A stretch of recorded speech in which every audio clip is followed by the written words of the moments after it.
What's going on, guys? Welcome back to the channel. Today we're going to be working on the El Camino again. Now, I want to let you guys know that plans have changed just a little bit with the El Camino.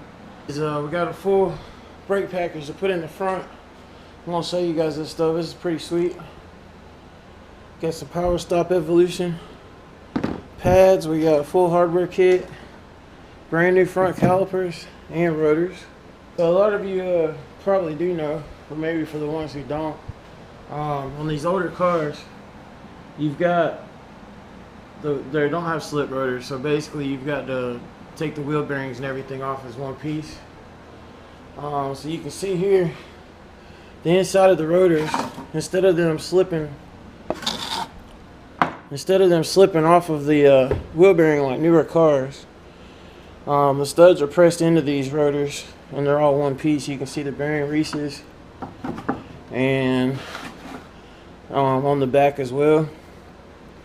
So we're gonna have to take all the wheel bearings out, clean everything up, repack the bearings, put everything back together, and then we'll be able to install the new pads and the calipers.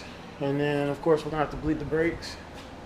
So, and the other thing that has always drove me crazy about this car, and I can't really explain it, but almost every El Camino I've ever seen does this. And as you know, we've put aftermarket springs on all four corners of this thing, and they all match. All the tire sizes match. Everything underneath the car looks good. There's no frame damage or anything, but every one of these cars I've seen has this lean to it. So look across the back of the tailgate and you can see the line on the garage door there. You can see that the driver's side rear corner is hanging down probably close to an inch, maybe just a little over an inch. And like I said, it's got matching springs in the back, same part number, a reputable brand. So I don't know how to explain it, but I got this the strut coil bushing, and this is like a polyurethane, and basically it's supposed to raise it up about an inch. And I have used these a few times before, and so we're gonna put that under the driver's side coil and see if we can get the rear end of this thing leveled back out. And then there's only a couple other little things I'm gonna do before he comes and picks it up tomorrow. The guy that put in the stereo system ran some screws through the floor, and it turns out that a couple of those screws are actually touching the exhaust. So I'm gonna have to get back under the car and cut those screws off, which is not really a big deal. And it's somewhat common for people to run screws through the floor. You know, probably would have been good for them to check and make sure that they weren't a problem, but that's all right. We'll take care of it. But that's really about it. I mean, you guys have seen everything else we've done to this thing. I did go ahead and throw a tattoo on her right there, so that's kind of nice. But yeah, we're gonna get started on this thing and get the brakes and everything put on, and we'll holler back at you. This thing sitting out in the sun, she got some pollen on her, but that's a clean car, man. Yeah, the young dude put me where I need to be. Yeah, definitely dirty but clean. You know what I'm saying. Oh yeah, even while it's dirty, it's clean enough. Yeah. Alright guys, we decided to take the El Camino down the road, test it out, put some fuel in it. This is the owner right here. How you like it, man? Man, I'm on top of the world. I really love this car. I told Kel if he ever wants to sell it, you're gonna have to let me know. You probably ain't never gonna sell it though, are you? Oh no. I got this one for a reason. Yeah. 78, the year I was born. Nice. Yeah, this thing runs so good, man. Yeah, with that fuel pump swap, you can barely tell the car's been running. Yeah.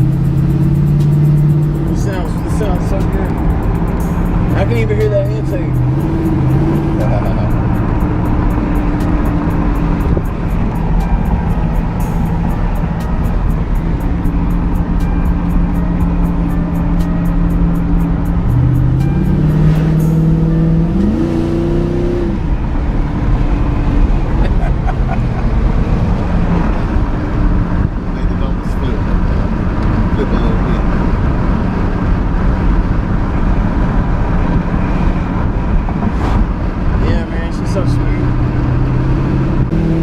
much right now we're on hold as far as the rear end, because the guy I was talking to that we were buying parts from decided, or let us know that the 7.5 just really ain't gonna hold up behind the V8. And even though I kind of think it would have probably been okay for a while,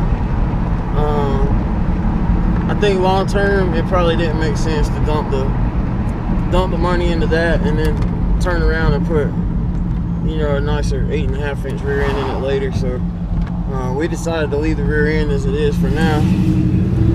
And plus, you know, he just wants to ride. He needs to get this thing out on the road. So no doubt. So later on, you know, probably end of the summer or something, you know, I don't know for sure, but we'll find a 8.5-inch rear end and get that stuff done. So, but for now, this is pretty much all we're gonna do on this one. So, anyway, man, I'm glad you like it. Oh man, I have some good AC blowing and everything. Yeah, this thing's, man, I love this car. That's what it's all about, man. Just, you know, it's not just like a job for me, man. I enjoy this stuff, you know. Oh, no doubt. So you got the skills to put it together without banging your head up against the wall. So. Yeah. Well, I do appreciate you, man. But yeah, I appreciate you guys watching, and you know, we'll see you next time, man. Y'all click like, subscribe, and we'll see you later.